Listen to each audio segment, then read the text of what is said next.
මේකේ අපි කතා කරපු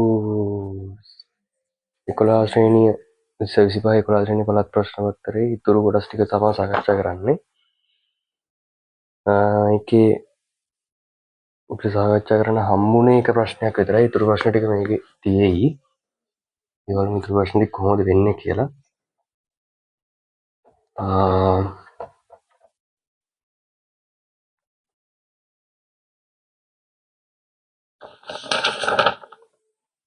ඕකේ 6 වෙනි ප්‍රශ්නේ මම අර ටිකක් ටාගට් වෙන ප්‍රශ්න ටිකක් විතරක් කරන්නම්. ඒකට ඔයාලට ඒ ටික කරලා ගියාම ඒ ටික කරාම දැනුමක් එනවා. ඒ මොකද ඒ පැත්තෙන් අහන ප්‍රශ්න ටිකක් තමයි අනිවාර්යෙන් ඔයාලට දෙන්න පුළුවන්. ඉතින් මේ පේපරේ ඇවිල්ලා තියෙන මට හිතෙන ටාගට් වෙන ප්‍රශ්න ටිකක් තමයි මම කරන්නේ. හරිද? ඔයාලා පේපරේ අතේ ඇති ඔයාලගේ 6B කොටස බලන්න. රචනා ප්‍රශ්න 6B කොටස ප්‍රතික්‍රියක ලෙස කැල්සියම් කාබනේට් සහ තනක හයිඩ්‍රොක්ලෝරික් ආම්ලය භාවිතා කර කාබන් ඩයොක්සයිඩ් නිපදවීමට යොදා ගන්නා ඇටෝමක් පහත රූපයේ දැක්වේ. එතකොට ඒකෙදි ඔයාලට තියෙනවා සිලබස් එකේ වායු වර්ග තුනක් නිපදවන්න. කාබන් ඩයොක්සයිඩ්, හයිඩ්‍රජන් සහ ඔක්සිජන්. ඒ නිපදවන්න සහ ඒ වාගේ ගුණ සහ ඒකේ නිපදවන්න කොහොමද ප්‍රතික්‍රියාව මොකක්ද? ඊටසේ ප්‍රතික්‍රියාවේ කියන්නේ කාබන් ඩයොක්සයිඩ් නැ කාබන් ඩයොක්සයිඩ් වල ප්‍රයෝජන කෙනෙක් කාර්යයන් ටික මොනවද? ප්‍රතික්‍රියාවේ ඇටෝම මොකක්ද? ඔන්න වගේ ඩීටේල් ටිකක් තියෙනවා හැම වායුව නිපදවන්න. ඒක එක්ස්ප්‍රෙස් කරගන්න ක්‍රමය මොකක්ද? ඒ වගේ සෙට් එකක් තියෙනවා. මෙයාලා ප්‍රතික්‍රියාව මෙයාලා මේ ඇටෝම දීලා තිනවා 6 වෙනි ප්‍රශ්න B කොටසේදී.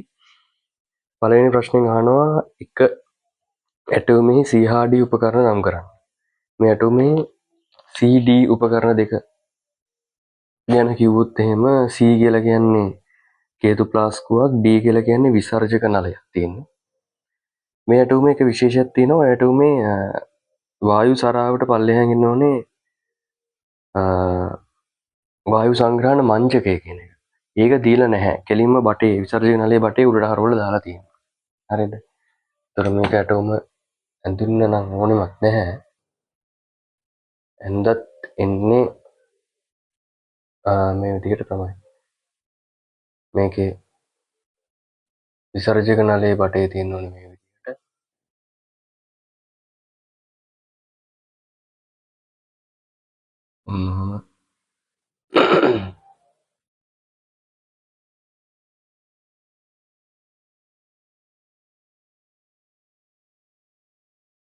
ඔන්නෝම තමයි ඒකේ මෙන්න මෙහෙම බුබුලු යන්නේ.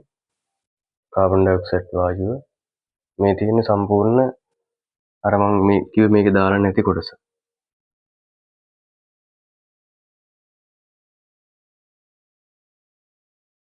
වායු සංග්‍රහණ මංජක. මේකට එකතු වෙන්නේ කාබන් ඩයොක්සයිඩ් වායුව. ඊට පස්සේ මේකේ ප්‍රතික්‍රියා කරන්න දාලා තියෙන ඒවා ටික ගත්තොත් එහෙම ඔන්නෝම මේකේ තියෙනවා දාලා අපි ඒකේ ප්‍රශ්නත් එක්ක කතා කරමු. තිසල් පුනීලේ මේකේ දාන්න ඕනේ පල්ලෙහාටම. මේකේ දාලා තියෙන විදිහට නම් හරි. තිසල් පුනීලේ මේකේ පල්ලෙහාට දාන්න ඕනේ ඔන්නෝම. අපි තිසල් පුනීලේ කියන නම් කරන්න පුළුවන්. අපි කොහොම තමයි මේක ඇත්තටම ඇටෝම පොඩියට ඇඳුත් එන්නේ. දල වශයෙන් නැත්නම්. CRD උපකරණ දෙක කිව්වා මං. ඊට පස්සේ දෙවෙනි එක අහනවා ඇටෝමෙහි දෝෂයක් ඇති බව සිසුවෙකු පවසයි. එම දෝෂය හඳුනාගෙන ඒ නිවැරදි කළ යුතු ආකාරය සඳහන් කරන්න. මේ ඇටෝමේ දෝෂය තමයි විසර්ජක නලය මේ වගේ මට්ටමක උඩකින් තියෙන්න ඕනේ. හැබැයි මේ ඇටෝමේදී විසර්ජක නලය පල්ලෙහාටම ඔබලා තියෙනවා. ද්‍රාවණයට. ඒක වැරද්දක්. මේක තමයි දෝෂය. ඒතර දෝෂය හඳුනාගෙන නිවැරදි කළ යුතු ආකාරය සඳහන් කරන්න තියෙන්නේ. දෝෂය තමයි HCl ද්‍රාවණයටම විසර්ජක නලය ඔබා තිබීම නැත්නම් යොමු කළ තිබීම. ඒක අයින් කරන එක තමයි දෝෂය අපිට හදාගන්න තියෙන ක්‍රමය. 3 කියනවා ඉහත ඇටෝමේ දක්වා ඇති ආකාරය වෙනුවට විසර්ජක නලයේ සිලින්ඩරයකට සම්බන්ධ කර වායු එකතු කර ගැනීමට අමතර වාසියක් එකතු කර ගැනීමේ අමතර වාසියක් සඳහන් කරන්න. ඒ කියන්නේ මෙන්න මේ සිද්ධිය නැති කරලා, කියන්නේ මෙන්න මෙතන මේක අයින් කරලා, මෙන්න මේ කොටස සම්පූර්ණයෙන්ම නැති කරලා මෙන්න මේ කෑල්ලට ඔන්නෝම පොඩි ප්ලාස්ටික් බටයක් දාලා මේක සම්බන්ධ කරනවා සිලින්ඩරයකට. ඔන්නෝම සිලින්ඩරයට සම්බන්ධ කරලා මේ සිලින්ඩරේ මේක අදිනවා. එන්න එහෙම උඩට කම්ප්‍රෙස් කරනවා. උඩට අදිනවා. එතකොට මේකේ එන කාබන් ඩයොක්සයිඩ් වායුව මේක දිගේ ඕම වෙලා මේක දිගේ උඩට ඇදෙනවා. නිකන් යන්නේ නැහැ. ප්‍රෙෂර් එකකින් උඩට ඇදෙනවා. සිලින්ඩර් එකකින් උඩට අදිද්දි. ඒකෙන් අමතර වාසියක් තමයි සඳහන් කරන්න කියන්නේ. ඒක මෙතන කාබන් ඩයොක්සයිඩ් ටික පිරලා ඉතුරු ටික තමයි මේ බටේ දිගේ ඔහොම ගිහලා මෙතෙන්ට ගියේ. ඒක තමයි ඇත්තම සිද්ධිය මෙතන. මෙතන අදින එකෙන් වෙන්නේ මෙතන කාබන් ඩයොක්සයිඩ් එක පිරෙන්න ඕනේ නැහැ. ඇයි මෙතන අපි බලයකින් අදිනවනේ. එතකොට මෙතන කාබන් ඩයොක්සයිඩ් ටික චුට්ටක් හැදුනොත් ඒ ඔක්කොම ටික ඇදෙනවා. තේරුණාද? එතකොට බලයක් ඕනේ කෙලින්ම කාබන් ඩයොක්සයිඩ් ඇදෙනවා. එතකොට මෙතන කාබන් ඩයොක්සයිඩ් එක හිස් වෙනවා. ඕකෙන් ඇත්තටම වෙන්නේ ප්‍රතික්‍රියාවේ ශීඝ්‍රතාවය වැඩි වෙන එක. මෙතන කාබන් ඩයොක්සයිඩ් වැඩියෙන් තිබ්බොත් මේක ප්‍රතික්‍රියාවේ ශීඝ්‍රතාවයට බලපානවා. ප්‍රතික්‍රියාවේ ශීඝ්‍රතාවයට අඩුවක්. ප්‍රතික්‍රියාවේ ශීඝ්‍රතාව අඩු වෙනවා. මෙතන කාබන් ඩයොක්සයිඩ් පිරලා තියෙන ප්‍රමාණය වැඩි වුණා. මේ හේතු ප්‍රාසු. එතකොට අපි කාබන් ඩයොක්සයිඩ් මෙතන තියෙන ප්‍රමාණය අඩු කරොත් එහෙම මේ පැත්තට ඇද්දොත් එහෙම බලයකින් එහෙම වුණොත් අපිට ප්‍රතික්‍රියාව ශීඝ්‍රතාවය වැඩි කරගන්න පුළුවන්. මේකට උත්තරේ ඉන්නේ අමතර වාසියක්නේ ප්‍රතික්‍රියාවේ ශීඝ්‍රතාවය වැඩි කර ගැනීමට හැකියවීම කියලා. ඊට පස්සේ 4 අහනවා C උපකරණයේ සිදුවන ප්‍රතික්‍රියාව සඳහා තුලිත රසායනික සමීකරණ ලියන්න කියලා. C උපකරණ කියලා කියන්නේ ඔකේ තියෙන මේ හේතු ප්‍රාස්කුවනේ. ඕකේ තියෙන්නේ කැල්සියම් කාබනේට්ුයි HCl දාලා ඒ ප්‍රතික්‍රියාව සූත්‍රය මෙහෙම කැල්සියම් යන්නේ Cl එක්ක CaCl2 ධන කාබනික් අම්ලය NHCO3 කියලා. ඒක ස්වභාවයේ එහෙම තියෙන්නේ කාබන් ඩයොක්සයිඩ් සහ ජලය විදිහට කැඩෙනවා. අන්න ඒකින්ද ඔය විදිහට තමයි ඒක ප්‍රතික්‍රියාව වෙන්නේ. මෙතෙන්ට දෙකක් දැම්ම නම් හරි ප්‍රතික්‍රියාව තුලිතයි. Cl දෙකක් දාන්න. මෙම ක්‍රියාකාරකම සඳහා කැල්සියම් කාබනේට් ග්‍රෑම් 50ක් භාවිතා කළේ නම් පිටවන කාබන් ඩයොක්සයිඩ් අණු සංඛ්‍යාව ගණනය කරන්න. කියන්නේ කැල්සියම් පොඩි ගණනය කිරීමක් තියෙනවා. කොහොමද අනිවාර්යයෙන්ම මේ වගේ වායු සම්බන්ධ පරීක්ෂණයකදී ඔයාලට ගණනය කිරීමක් අනිවාර්යෙන් හම්බ වෙනවා. ගණනය කිරීම මෙතන කරන්න. ගණනය කිරීම වෙන්නේ මෙහෙම. කැල්සියම් කාබනේට් ග්‍රෑම් 50ක් පාවිච්චි කරලා දිනවා කියලා තමයි කියන්නේ. එතකොට මේකෙදි පිටවන කාබන් ඩයොක්සයිඩ් අණු සංඛ්‍යාව තමයි ගණනය කරන්න කියන්නේ. පිටවන කාබන් ඩයොක්සයිඩ් අණු සංඛ්‍යාව හොයන්න.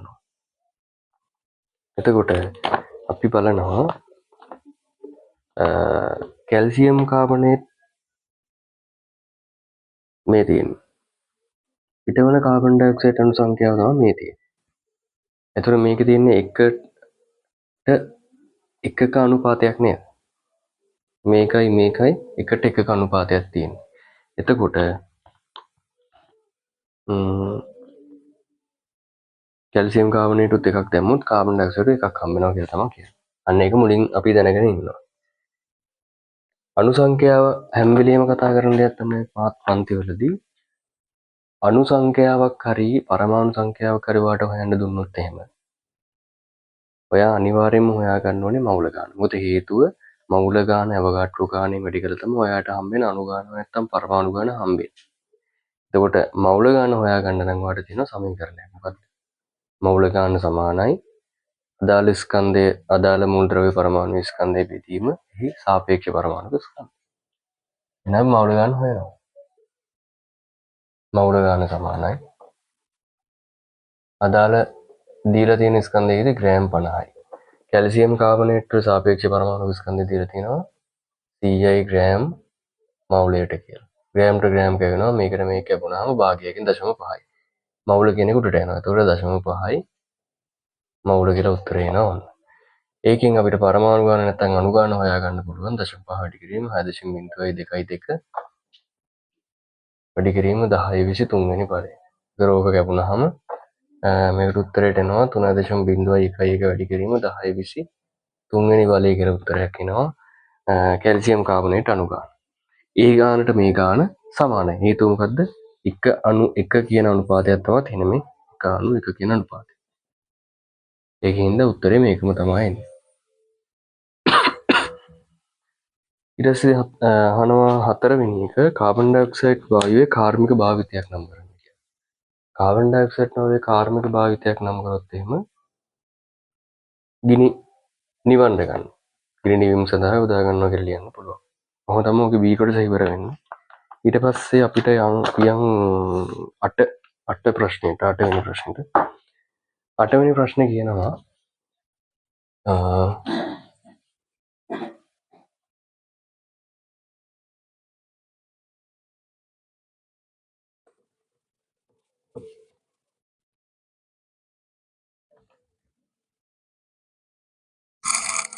8 වෙනි ප්‍රශ්නේ කියනවා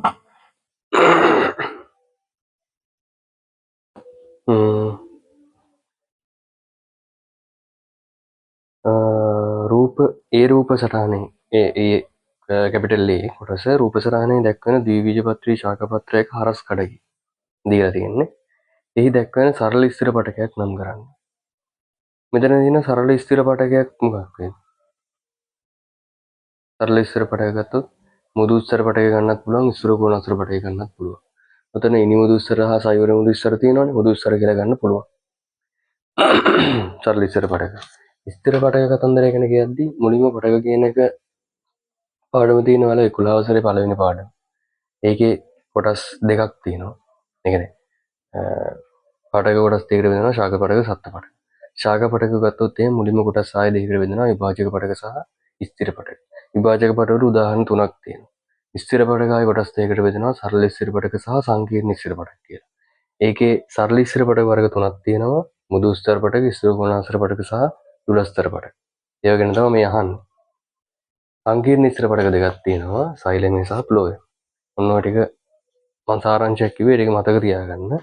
ආයේ දෙවෙනි එක අහනවා එම ශාක පටකයෙහි දැකිය හැකි විශේෂ ලක්ෂණ දෙකක් ලියන්න. මොනවද මේකේ ලක්ෂණ? මුදු ස්ථිර පටකය ගත්තොත් එහෙම ගෝලාකාරයි. හරිත ලව තියෙනවා. අන්තර්සාරී අවකාශ තියෙනවා. මොන වගේ ලක්ෂණ විශේෂ ලක්ෂණ ටිකක් තිබුණා නම් හරි. ස්ථිර කෝණාස්ථිර පටකය කියලා ගත්තොත් එහෙම කොහොමද කියන්නේ? ස්ථිර කෝණාස්ථිර පටකයත් හරි මේකට උත්තරේ.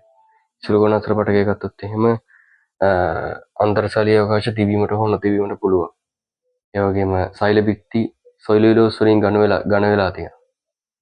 ඊට පස්සේ සෛල දිගටි සහ බහුවස්ත්‍රාකාර හැඩයක් ගන්නවා. මොන වගේ ලියන්න පුළුවන්.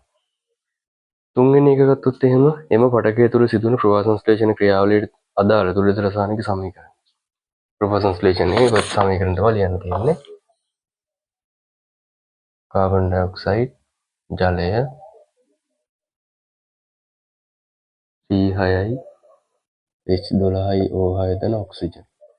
තුලිත රසායනික නිසා මෙතන 6 ටිකක් දාගෙන ගිහිල්ලා මෙතන හිරු එළිය හරිත ප්‍රතිකර ලියුවා නම් හරි. ඒක තමයි තුලිත රසායනික සමීකරණේ ප්‍රවාහ සංශ්ලේෂණයේ බලයේ දෙවෙනි පාඩම තියෙන ප්‍රවාහ සංශ්ලේෂණ 11 වසරේදී ඒ පාඩමේ ප්‍රැක්ටිකල් සෙට් එකක් තියෙනවා ඒක බලා ගන්න. හරිද? 4 කියනවා ප්‍රවාහ සංශ්ලේෂණයේදී සෑදෙන ප්‍රධාන ඵලය ජීවීන් තුළ ශ්වසනයට ලක්වීමෙන් ශක්තිය නිදහස් වේ. එම ශක්තිය ගබඩා මණුවේ කුමන සංයෝගයක් තුළද? ජීවීන් තුළ ගබඩා වෙන්නේ ග්ලූකෝස්, ග්ලයිකෝජන් විදිහට. ශාකයේ තුළ ගබඩා වෙන්නේ පිෂ්ඨයේ විදිහට. ඔන්න ඔය දෙක දැනගන්න ඕන. ඒක තමයි අහන්නේ. මෙතන නම් ජීවීන් තුළ ශ්වසනයට ලක්වීමෙන් කියලානේ කියන්නේ. එහෙනම් ග්ලයිකෝජන් තමයි එන්නේ. ඊට පස්සේ ඔන්න B කැපිටල් B අහනවා ඒකෙම පල්ලෙහා B අහන්නේ ප්‍රවාහ සංශ්ලේෂණයට අවශ්‍ය සාධකයක් වන හරිතප්‍රද නිස්සාරණය කිරීම සඳහා විද්‍යාගාරයේදී සකස් කළ ඇටවුමක් දීලා තියෙනවා. මෙහි X ලෙස සලකුණු කර යුතු උපකරණය මොකක්ද? මේ ඇටවුම මොකක්ද? පිෂ්ඨ පරීක්ෂාව. පිෂ්ඨ පරීක්ෂාවේ එක පියවරක්. X විදිහට සලකුණු කර තියෙන උපකරණ මොකක්ද මේ? උෂ්ණත්වමානය, තර්මෝමීටර් එක. තර්මෝමීටර් එක තමයි දාලා තියෙන්නේ. එතකොට මෙම උපකරණයේ භාවිතයෙන් මරණු ලබන රාශියේ සම්මත එකේ මොකක්ද? කෙල්වින්. K capital K.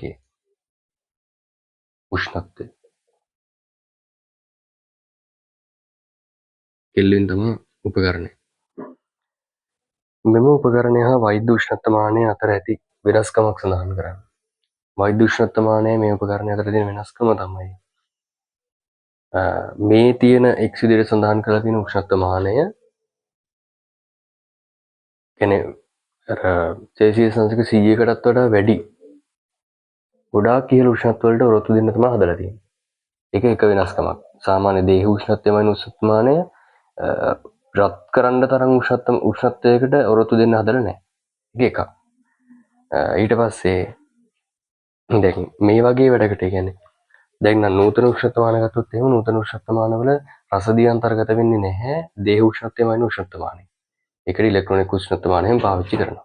හැබැයි මේ වගේ උෂ්ණත්වමානයකට රසදිය අන්තර්ගත වුණාට අවුලක් වෙන්නේ නැහැ. ඒතුව මේක දේහත් එක්ක කන්ඩමිනේෂන් එකක් නැති හින්දා සම්බන්ධයක් නැති නිසා ගත්තට ප්‍රශ්නයක් වෙන්නේ නැහැ. මේක ගත්තට අවුලක් නැහැ. මේ වගේ වැඩවලට පරිසරයේ වැඩවලට. හැබැයි දේහ උෂ්ණත්වය වන උෂ්ණත්වමානවලදී රසදී උෂ්ණත්වමාන පාවිච්චි කරන එක ගොඩක් අඩුයි දැන් පාවිච්චි කරන්නේ. හරිද? ඒකත් වෙනස්කමක් කියලා ගන්න පුළුවන්.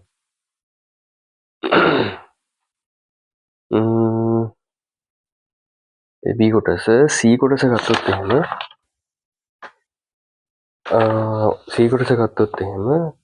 ඉහත 1000කේ නිවී යාම වළක්වීමට ඒ අසල වූ ජනේලය වසා දැමීමට ශිෂ්‍යයෙක් උත්සාහ කළේ.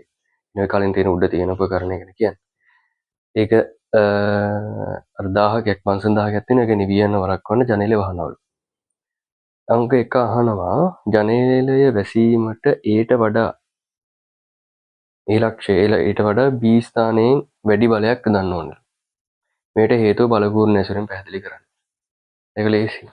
මොකද දන්න බලපූර්ණය කියලා කියන්නේ මොකක්ද? බලපූර්ණය කියන්නේ බලය වැඩි කිරීම, බලයේ දිශාවට බලයේ ක්‍රියා රේඛාවට ගමන් කළ දුර. බලය එක තියෙන සම්බන්ධය බලපූර්ණය කියලා කියන්නේ. ඒකෙදී අපි සාමාන්‍ය දුරක් බැහුවත් හරියත් අපි හැන්ඩල් එක ඔය වගේ එක ප්‍රශ්නයක් අහලා තිබ්බා O level 22 ප්‍රශ්නයක. ඒ කියන්නේ ඒකේ තිබ්බේ හැන්ඩල් එක පාවිච්චි කරද්දී ඒ කියන්නේ මං ඇන්දුත් එහෙම වලට තව ලේසිනේ. මෙන්න වගේ දොරක් තියෙනවා. මේකේ මේ තියෙන්නේ සරණේරු. මේ සරණේරුව ගාවින් මෙන්න මෙතනින් ස්පර්ශ කරලා දොර තල්ලු කරන එකද ලේසි. මෙන්න මෙතන තියෙන හැන්ඩල් එක පාවිච්චි කරලා දොර තල්ලු කරන එකද ලේසි කියලා MCQ එකක් අහලා තියෙනවා. එතකොට ඒකේ උත්තරවල දීලා තියෙනවා ඒ කියන්නේ ඒ සංසිද්ධියේ බල ගූර්ණය ගැනද ඔයා සලකන්නේ බලය ගැනද සලකන්නේ කියලා. ඇත්තට මේ සංසිද්ධිය අපි සාමාන්‍යයෙන් කරද්දී බලය ගැන තමයි සංසිද්ධිය සලකන්නේ. හේතුව බලය ගැන සලකන්න අපි මෙතනින් බල ගූර්ණ ගැන හිතන්නේ නැහැනේ. මේ වැඩේ කරද්දී අපි හිතන්නේ මේක ලේසියෙන් තල්ලු කරන්න අමාරුයි, මේක ලේසියෙන් තල්ලු කරන්න පුළුවන් මෙතනින් අල්ලලා. මේ තියෙන්නේ ඒ වගේ දෙයක් තමයි.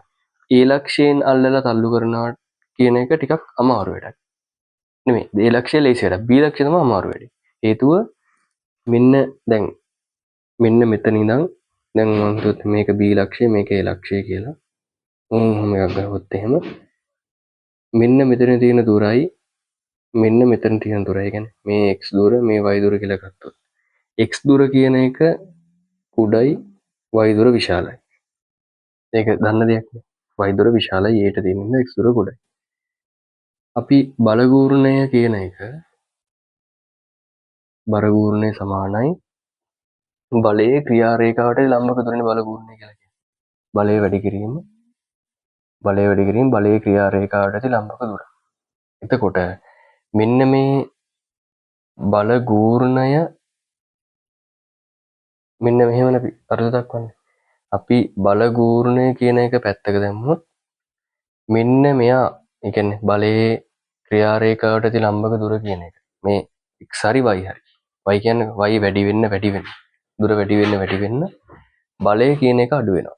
හේතුව මෙන්න මේ බලගූර්ණය නියතව තියාගන්න ඕනේ. හරිද? එහෙම වුණොත් මෙතන කරලා තියන්නේ ඒක. අපි B තියෙන තැන ගත්තොත් එහෙම පොඩි දුරන්නේ තියෙන්නේ. ඒ පොඩි දුර තියෙන එකේදී අපි යොදන්න ඕනේ බලය අඩුයි. හේතුව මොකද්ද? මේ දුර අඩුයි. දුර අඩු නම් බලය වැඩියෙන් යොදන්න ඕනේ. බලගූර්ණය නියතව තියාගන්න. මෙතන මොකක්ද වෙලා තියෙන්නේ? ඒ දුර වෙන්න ඉදලා තියෙන බලය වැඩි. මේ දුර වැඩි හින්දා බලය මොකද්ද කරන්න පුළුවන්? අඩු කරන්න පුළුවන්. දොර තල්ලු කරද්දී සිද්ධිය එක තමයි. ඇත්තම කතාව. හරිද? ඒතර මේකේ හේතුව බලගූර්ණ ඇසුරින් පැහැදිලි කරන්න කියන්නේ. එහෙම කිව්වොත් එහෙම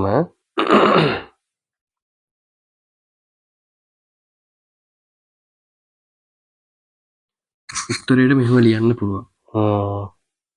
බලගූර්ණය බලය මෙන්ම බලයේ ක්‍රියා රේඛාවට ඇති ලම්බක දුර යන අවස්ථා දෙකම බලපායි. එම දුර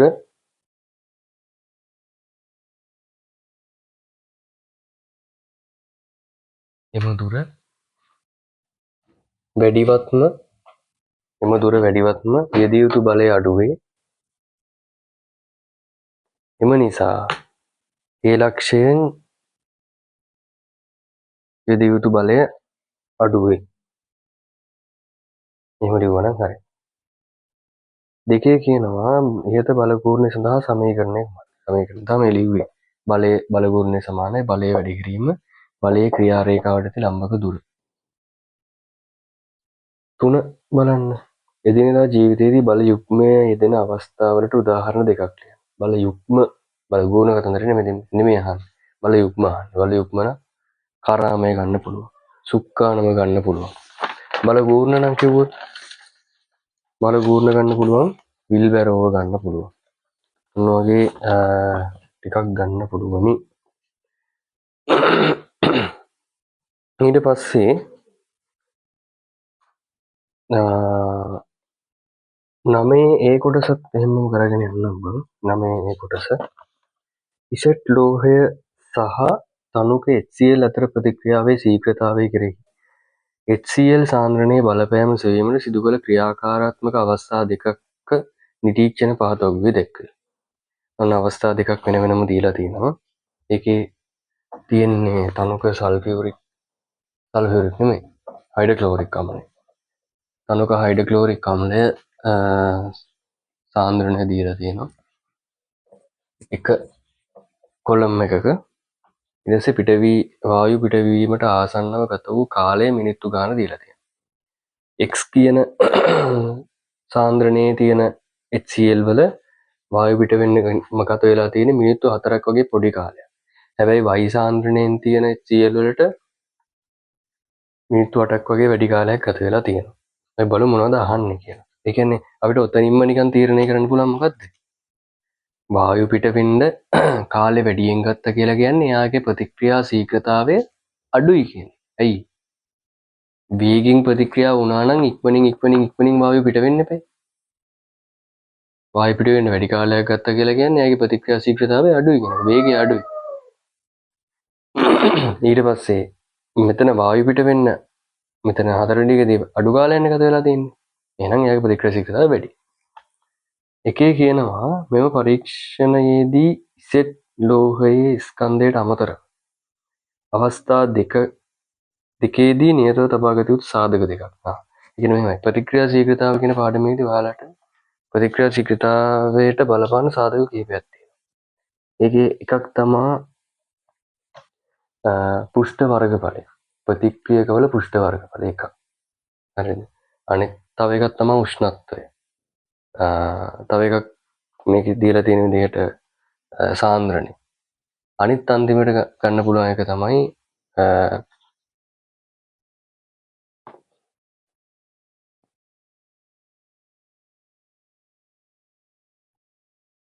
මේක එක ගැන සඳහන් වෙලානේ 4 වෙනි සාධකය කියලා.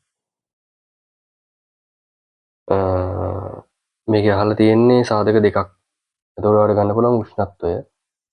ආයේ ප්‍රතික්‍රියකවල වර්ගඵලය කියන එක ගන්න පුළුවන් පුෂ්ඨ වර්ගඵලය. පීඩනය කියන එක ගන්නත් පුළුවන්. හේතුව මේ සාන්ද්‍රණය කියන එක අර ද්‍රවයක් නොවනවා නම් ඒ කියන්නේ අපි ගන්න ප්‍රතික්‍රියකට එක ද්‍රවයක් වෙන්නේ නැත්නම් අපිට පීඩනය කියන එක ගන්න පුළුවන් එක සාධකයක් විදිහට. ඒ කියන්නේ ප්‍රතික්‍රියා ශීඝ්‍රතාවට බලපාන සාධකයක් විදිහට. වායු ප්‍රතික්‍රියා කරද්දී පීඩනය වැඩි වෙන්න එයාගේ ප්‍රතික්‍රියා ශීඝ්‍රතාවය වැඩි වෙනවා. හරිද? ඒකත් මතක තියාගන්න. ඒතර උෂ්ණත්වයේ පීඩනය කියන දෙක ගන්නත් පුළුවන්. පුෂ්ඨ වර්ගඵලය ගන්නත් පුළුවන් පළවෙනි එකට උත්තර විදිහට. දෙවෙනි එක අහනවා x සහ y අතරින් සාන්ද්‍රණය වැඩි අවස්ථාව මොකද්ද? x අවස්ථාව. හේතුව වායු පිට වෙන්න ගත වෙලා තියෙන මිනිත්තු ගාන හරි අඩුයි x වල. y වලට වඩා. ඉන්න ප්‍රතික්‍රියා ශීඝ්‍රතාව වැඩි.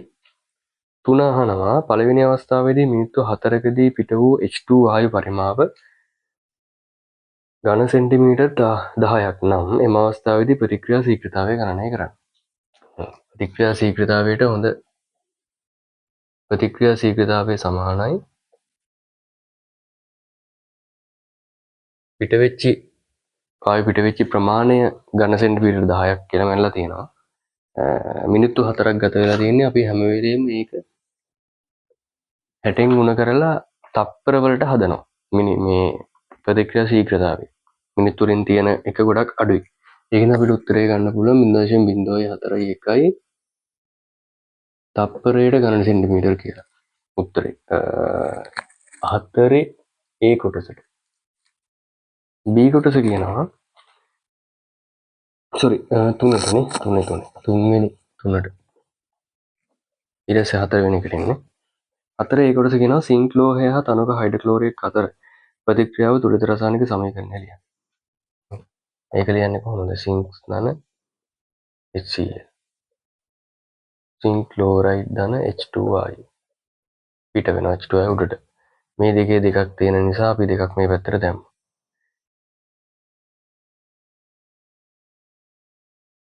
B කොටස අහනවා මේ සිම්පල් A. B කොටස අහනවා ඉහත ඉසෙට් ලෝහය අතර ලෝහය සහ තනුක HCl අතර ප්‍රතික්‍රියාව කුමන වර්ගයේ රසායනික ප්‍රතික්‍රියාවක්? ඒ කියන්නේ මේක අහන්නේ ප්‍රතික්‍රියා වර්ග සෙට් එක. මම ඊටත් කලින් කියලා දෙනවා කලින් මේවලත් අන්තිවල මේකේ ඔය කියන්නේ රසායනික ප්‍රතික්‍රියා කියන පාඩමේදී රසායනික ප්‍රතික්‍රියා වර්ග 4ක් තියෙනවා. රසායනික සංයෝජන ප්‍රතික්‍රියා, රසායනික වියෝජන ප්‍රතික්‍රියා, ඒක විස්ථාපන, ද්විත්ව විස්ථාපන කියලා. ඒතර මේක මෙන්න මෙයාව මේකට සෙට් කරගෙන මෙන්න මෙයාව වියෝජනය කරනවා. ඒක නිසා මේක ඒක විස්ථාපන ප්‍රතික්‍රියාවක් කියලා තමයි ගන්න.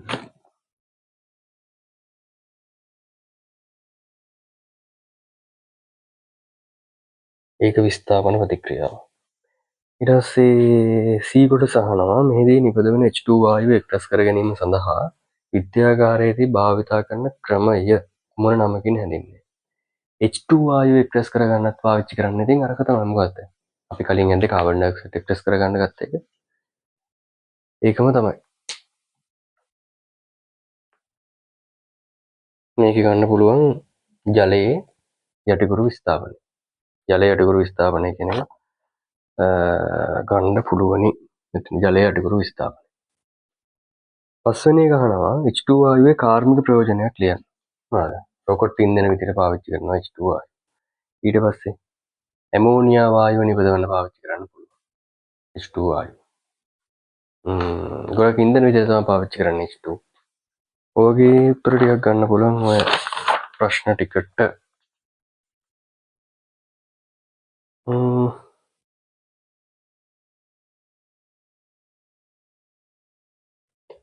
ඔන්න වගේ ප්‍රශ්න ටිකක් තමයි ඔයාලට එන්න පුළුවන්. ඒ කියන්නේ මේ වගේ ප්‍රශ්න ටිකක් එන්න පුළුවන් කියලා කියන්නේ මේ වගේ ප්‍රශ්න ටිකක් බොහෝ දුරට වැටෙන්න ඉඩකඩ වැඩි. කොහොමද මම ඔයාලට කලින් කිව්වා ඔයාලගේ MCQ පේපර් එක අනිවාර්යෙන් එනවා. හරිද? MCQ පේපර් එකේ ෂුවර් ඇන්ඩ් ෂොට් අනිවාර්යෙන්ම ඒ වගේම MCQ ටිකක් එයි. ඒක නිසා බලාගෙන යන්න. වැදගත් කරුණු ටික හොඳට පාඩම් කරගන්න.